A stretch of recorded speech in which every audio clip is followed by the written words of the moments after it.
എല്ലാവർക്കും നമസ്കാരം. പ്രാർത്ഥനാസ് food and ക്രാഫ്റ്റിലേക്ക് സ്വാഗതം. അപ്പോൾ ഇന്ന് ഞാൻ വന്നിട്ടുള്ളത് നല്ല എളുപ്പത്തിൽ എല്ലാവർക്കും ചെയ്യാൻ പറ്റുന്ന ചിരട്ട വെച്ചിട്ടുള്ള നല്ലൊരു ക്രാഫ്റ്റും കൊണ്ടാണ്. അപ്പോൾ നമ്മൾ കിട്ടാൻ ബുദ്ധിമുട്ടുള്ള സാധനങ്ങളൊന്നും ഇതിൽ ഉപയോഗിച്ചിട്ടില്ല. ചിരട്ടയും വെള്ള പേപ്പറൊക്കെയാണ് മെയിനായിട്ടുള്ളത്. അപ്പോൾ എല്ലാവരും ഇത് കണ്ടു നോക്കണം. അതുപോലെ കണ്ടാൽ മാത്രം പോരാ, ട്രൈ ചെയ്ത് നോക്കണം കേട്ടോ, സമയം കിട്ടുന്ന സമയത്ത്. അപ്പോൾ നമുക്ക് ഇന്നത്തെ ഐഡിയ കാണാം. ഇപ്പം നമ്മൾ ചിരട്ടയൊക്കെ നന്നായിട്ട് ക്ലീൻ ചെയ്തെടുത്തിട്ടുണ്ട്. ഇനി വൈറ്റ് കളർ പെയിൻറ്റ് വെച്ചിട്ട് ഇതിനൊന്ന് പെയിൻറ്റ് ചെയ്ത് കൊടുക്കണം. അപ്പോൾ നമുക്കൊരു സ്പോഞ്ച് വെച്ചിട്ട് ഇതുപോലെ ഒന്ന് ഇങ്ങനെ ആക്കി കൊടുത്താൽ മതി. അപ്പോൾ പെട്ടെന്ന് തന്നെ നമ്മുടെ പെയിൻറ്റിങ് കഴിയും. പിന്നെ നല്ല പെർഫെക്റ്റ് ആയിട്ടുള്ള ഒരു പെയിൻറ്റിങ്ങിൻ്റെ ഒന്നും ആവശ്യമില്ല. ഇതൊരു ബേസ് കോട്ടാണ്, അതുകൊണ്ട് വേഗം അങ്ങോട്ട് ആക്കി കൊടുത്താൽ മതി. ചെറുതായിട്ടൊരു വൈറ്റ് കിട്ടിയാലും മതി കേട്ടോ. അപ്പോൾ നന്നായിട്ടൊന്ന് പെയിൻറ്റ് ചെയ്തിട്ട് അതൊന്ന് ഉണക്കിയെടുക്കണം. അതിനുശേഷം നമുക്ക് ബാക്കിയുള്ള കാര്യങ്ങളൊക്കെ ചെയ്യാം. അപ്പോൾ ഇനിയൊരു വെള്ള പേപ്പർ എടുത്തിട്ട് ഒരു ബോട്ടിലിൻ്റെ മൂടി വെച്ചിട്ട് ഇതേപോലെ കുറച്ച് റൗണ്ടുകൾ വരച്ചെടുക്കണം. അപ്പോൾ ഒരേ ഒരു അളവിൽ തന്നെ കിട്ടാൻ വേണ്ടിയിട്ട് നമ്മളൊരു ബോട്ടിൽ ക്യാപ്പ് എടുത്തുന്നേ ഉള്ളൂ. വളയോ എന്തായാലും മതി കേട്ടോ. എന്തെങ്കിലും വെച്ചിട്ട് നിങ്ങൾക്ക് ഇഷ്ടമുള്ള ഒരു വലിപ്പത്തിന് ഒരേപോലത്തെ റൗണ്ടുകൾ കട്ട് ചെയ്തെടുക്കുക.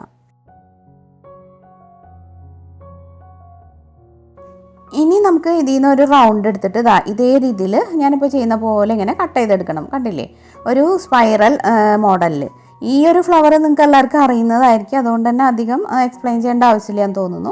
എന്നിട്ട് അതിൻ്റെ അറ്റത്ത് നിന്ന് ഇതുപോലെ ഇങ്ങോട്ട് റോൾ ചെയ്തെടുക്കുക. ഏറ്റവും ലാസ്റ്റ് ആകുമ്പോൾ നമുക്ക് അടിയിൽ കുറച്ച് ഗമ്മ് തേച്ചിട്ട് ഒന്നിങ്ങനെ ഒട്ടിച്ചു കൊടുക്കുക. അപ്പോൾ അതിൻ്റെ ഒരു വലിപ്പം ഒന്നിങ്ങനെ പതുക്കെ ലൂസാക്കിയിട്ട് അഡ്ജസ്റ്റ് ചെയ്താൽ മതി. അപ്പോൾ നമുക്ക് അടിയിൽ ഗമ്മ് തേച്ചിട്ട് ഇതൊന്ന് ഒട്ടിച്ചെടുക്കുമ്പോൾ നല്ലൊരു കുഞ്ഞു പൂവായി. ഇവിടെ ഞാൻ ഒരു A4 ഷീറ്റാണ് എടുത്തിട്ടുള്ളത്. അതിലാണ് റൗണ്ടുകൾ കട്ട് ചെയ്ത് എടുത്തിട്ടുള്ളത്. ആ റൗണ്ടുകൾ ഫുള്ളും ഇതുപോലത്തെ ഫ്ലവേഴ്സാക്കി മാറ്റണം കേട്ടോ. അതവിടെ ഇരിക്കട്ടെ. ഇനി നമുക്ക് ഇതുപോലൊരു കുറച്ച് കട്ടിയുള്ള ഒരു പേപ്പർ എടുത്തിട്ട് ഇങ്ങനെ ഒന്ന് വരച്ചു കൊടുക്കാം. അപ്പോൾ ആദ്യം ഒരു പെൻസിൽ വെച്ച് വരച്ചു കൊടുക്കുക. എന്നിട്ട് ഇതുപോലൊരു മാർക്കർ പെൻ വെച്ചിട്ട് നല്ല ക്ലിയർ ആക്കി വരച്ചെടുക്കുക. ആദ്യം നമ്മൾ മാർക്കർ പെൻ വെച്ച് വരച്ച് കഴിഞ്ഞാൽ പിന്നെ തെറ്റിയാൽ പിന്നെ മായ്ക്കാൻ ബുദ്ധിമുട്ടല്ലേ. അതുകൊണ്ടാണ് നമ്മൾ ആദ്യം റഫായിട്ടൊന്ന് വരച്ചേട്ടോ. അപ്പോൾ നന്നായിട്ട് വരയ്ക്കാനൊക്കെ അറിയുന്നവർക്ക് ആദ്യം തന്നെ മാർക്കർ പെൻ വെച്ചിട്ട് നല്ല ഭംഗിയിൽ വരച്ചെടുക്കാം. ഇപ്പോൾ കണ്ടോ, ഒരു ലേഡി ആയിട്ടുണ്ട്. ഇനി അതിൻ്റെ അടിഭാഗം ഇതുപോലെ ഒരു സ്റ്റിക്ക് പോലെ വരച്ചു കൊടുത്താൽ മതി, കുറച്ച് നീളത്തിൽ. കൂടുതലൊക്കെ ഉണ്ടെങ്കിൽ നമുക്ക് വേണമെങ്കിൽ കട്ട് ചെയ്യാം. തൽക്കാലം ഇത്തിരി നീളത്തിൽ വരച്ചിട്ട് ആ ഒരു പിക്ചർ നമ്മൾ കറക്റ്റായിട്ടൊന്ന് കട്ട് ചെയ്തെടുക്കുക. അടുത്തതായിട്ട് കട്ട് ചെയ്തെടുത്തിട്ടുള്ള ഈ ഒരു പിക്ചറിന് നമുക്ക് ഫുള്ളും നല്ല ബ്ലാക്ക് കളർ കൊടുക്കണം. അപ്പോൾ ഇതുപോലെ മാർക്കർ പെൻ വെച്ചിട്ടോ സ്കെച്ച് പെൻ വെച്ചിട്ടോ വാട്ടർ കളർ വെച്ചിട്ടോ അതല്ലെങ്കിൽ നമ്മുടെ അക്രിലിക് കളർ വെച്ചിട്ടോ നിങ്ങൾക്ക് കൊടുക്കാം. അപ്പോൾ ഞാനിപ്പോൾ ഈ ഒരു മാർക്കർ വെച്ചിട്ട് തന്നെ ഫുള്ളും കളർ ചെയ്യുകയാണേ. ഇനി നമുക്ക് ഈ ചിരട്ടയുടെ മുകളിലുള്ള ആ ഒരു ഹോളില്ലേ, അതൊന്ന് കറക്റ്റാക്കി എടുക്കണം.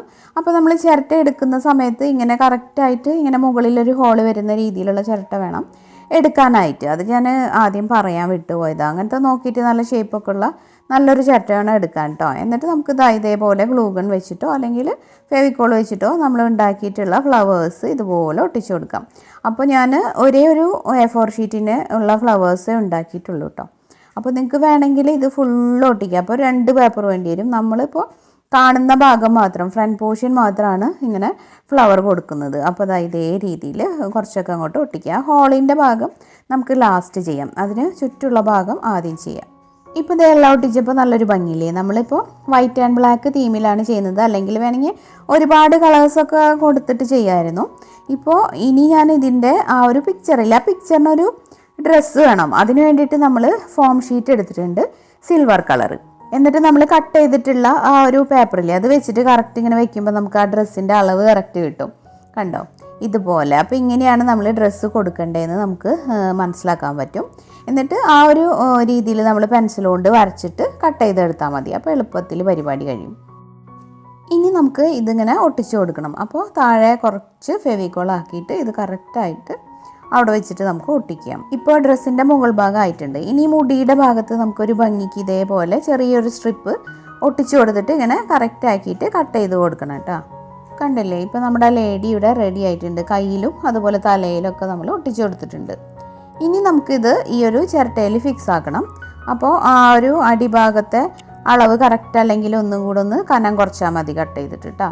എന്നിട്ട് ഇതുപോലെ കടത്തിയിട്ട് അടിയിൽ നിന്നൊന്ന് വലിച്ചിട്ട് ടൈറ്റ് ചെയ്യുക. എന്നിട്ടൊന്ന് കറക്റ്റായിട്ട് ഇരിക്കാൻ വേണ്ടിയിട്ട് ആ ഹോളിൻ്റെ ചുറ്റിനും കുറച്ച് ഗ്ലൂ അപ്ലൈ ചെയ്ത് കൊടുക്കുക. അപ്പോൾ ഒട്ടും തന്നെ ഇളകാണ്ട് കറക്റ്റായിട്ട് തന്നെ ഇരുന്നോളും. ഇനി നമുക്ക് ബാക്കിയുള്ള ആ ഒരു ഗ്യാപ്പിലും കൂടെ ഇതുപോലെ ഫ്ലവേഴ്സ് ഒട്ടിച്ചു കൊടുക്കുക കേട്ടോ. അപ്പോൾ കറക്റ്റ് ഇങ്ങനെ നല്ല ഭംഗിയിലിരിക്കും. ഞാനിപ്പോൾ കണ്ടില്ലേ ബാക്കിൽ ഒട്ടിച്ചിട്ടില്ല കേട്ടോ, പക്ഷേ ഫ്രണ്ടിൽ നിന്ന് നോക്കുമ്പോൾ ഒട്ടും അറിയില്ല.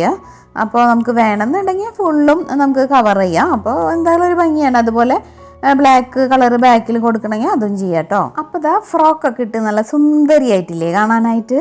ഇപ്പോൾ വേണമെന്നുണ്ടെങ്കിൽ ഇത്ര വെച്ച് നമുക്ക് നിർത്താം കേട്ടോ. ഞാനിപ്പോൾ ഇതിൻ്റെ ആ ഫ്ലവറിൻ്റെ ആ ഒരു ടോപ്പിൽ ചെറുതായിട്ടൊരു ബ്ലാക്ക് ഷെയ്ഡ് കൊടുക്കുകയാണ്. അപ്പോൾ അത് ഇഷ്ടമുണ്ടെങ്കിൽ മാത്രം ചെയ്താൽ മതി. ഇതുപോലെ സ്പോഞ്ച് ഒന്ന് ആ ഒരു കളറിൽ മുക്കിയിട്ട് എന്തെങ്കിലും പേപ്പറിലൊക്കെ ഒന്ന് ആദ്യം പ്രസ് ചെയ്ത് കൊടുക്കുക, വല്ലാണ്ടുള്ളത് ഇങ്ങോട്ട് പോട്ടെ. എന്നിട്ട് ഇതുപോലെ ഒന്ന് ജസ്റ്റ് ഇങ്ങനെ പതുക്കെ ടച്ച് ചെയ്ത് കൊടുക്കുക കേട്ടോ. അപ്പോൾ അതാ പരിപാടി കഴിഞ്ഞിട്ടുണ്ട്. നല്ല ഭംഗിയില്ലേ കാണാനായിട്ട്. അപ്പോൾ എല്ലാവരും ട്രൈ ചെയ്ത് നോക്കാം കേട്ടോ. ഒരു ബുദ്ധിമുട്ടില്ല, ഈസി ആയിട്ടുള്ള ക്രാഫ്റ്റാണ്. അപ്പോൾ എല്ലാവർക്കും ഇഷ്ടമായി എന്ന് വിചാരിക്കുന്നു. അപ്പോൾ സമയം കിട്ടുന്ന സമയത്ത് എല്ലാവരും ഇത് ട്രൈ ചെയ്ത് നോക്കുക. എന്നിട്ട് ഫീഡ്ബാക്ക് പറയാൻ മറക്കരുത്. അപ്പോൾ ഇന്നത്തെ വീഡിയോ ഇഷ്ടമായിട്ടുണ്ടെങ്കിൽ ലൈക്ക് ചെയ്യാനും ഷെയർ ചെയ്യാനും അതുപോലെ അഭിപ്രായങ്ങളൊക്കെ കമൻറ്റിലൂടെ അറിയിക്കാനും മറക്കരുത്. പിന്നെ പുതുതായിട്ടാണ് ഈ ചാനൽ കാണുന്നതെന്നുണ്ടെങ്കിൽ ഒന്ന് സബ്സ്ക്രൈബും കൂടി ചെയ്തേക്കണം കേട്ടോ. അപ്പോൾ ഇനി ഇതുപോലെ മറ്റൊരു കിട്ടിയാലും വീഡിയോ ആയിട്ട് പെട്ടെന്ന് തന്നെ കാണാം. എല്ലാവർക്കും നന്ദി. Thank you.